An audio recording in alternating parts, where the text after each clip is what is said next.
We took my 2020 study and that tracked appellate cases, because in the United States, the trial court judge's opinion, no matter how eloquent she was when she wrote her opinion, they don't tend to get published. But in Canada, the trial court level opinions get published. In Canada and in the United States, they are dealing with it quite well when they understand it. The trouble for the courts are, number one, judges are lawyers who spent most of their undergraduate education running away from science. You know, the most science they ever got was political science. You know, they're English majors, theater majors, you know, maybe political science majors. And when they went into law school, they didn't learn anything about science either. When you bring science to court, you have lawyers and judges thinking one way with little or no science education, and scientists thinking another way with little or no legal education, and the languages don't correspond well. So respectfully translating the work of good science to the language of law is difficult.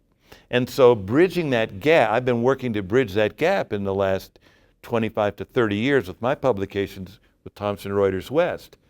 And we're making headway in many respects.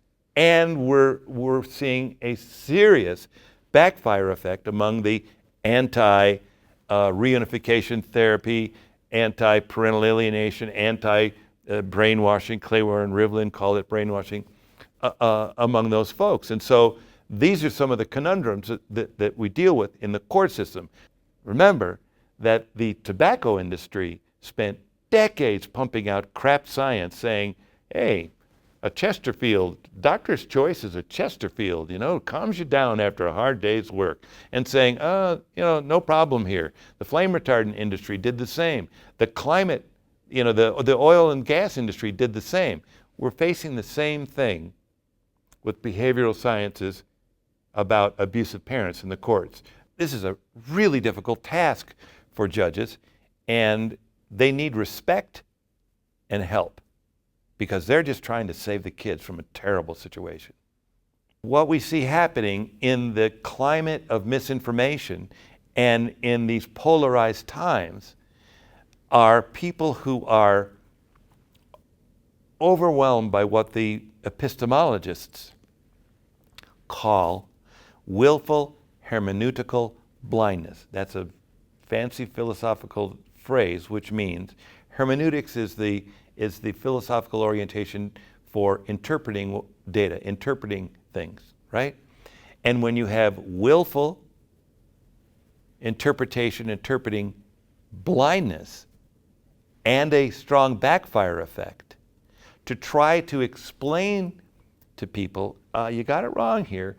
They don't want to see it, they don't want to know it, they don't want to hear it, and if you tell them any of this stuff, they redouble their efforts to say, you're wrong. If we look at politics in America, we see we're close to a civil war in America. So much effort has been putting into lying. When scientists and therapists of good conscience remain quiet and don't say, no, that's wrong, the outcome is hurting children, children get hurt. It would be better for everyone if there was an arbitration process that was based on alternative forms of justice, where skilled arbitrators and behavioral scientists could come together and make decisions on behalf of the children. We're not there yet in the United States. Canada is approaching it, but they're not there yet either. Solving these problems with bad evidence law and no arbitration forces people who can ill afford it into a court system with barristers who are expensive.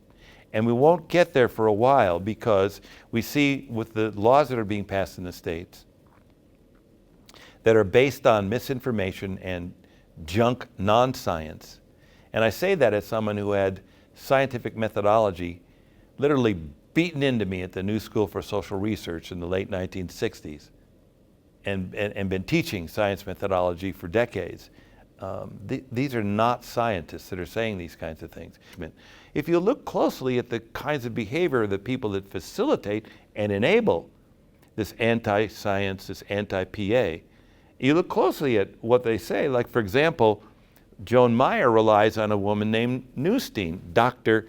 Neustein.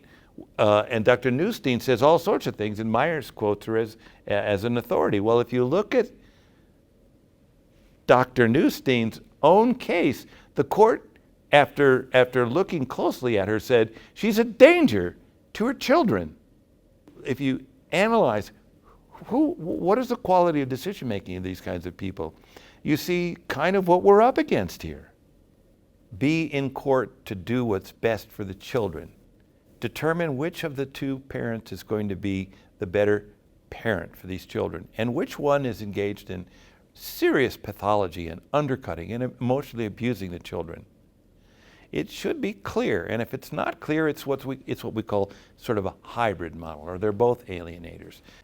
Well, the attributes that are most important for a court system is to make orders early, require strict orders to be enforced immediately, that the conduct of the parents in this adversarial system will be closely monitored, and there will be immediate consequences for violating the orders.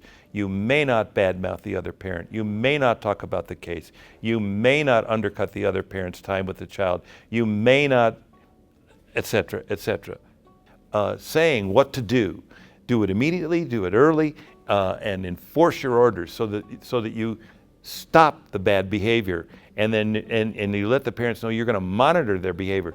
Then you get an evaluator who couldn't care less about this mom or that dad, and just is there only to help the court make a good, reliable decision, and bases her evaluation on the science, not the junk, on the science, and on what the parents do.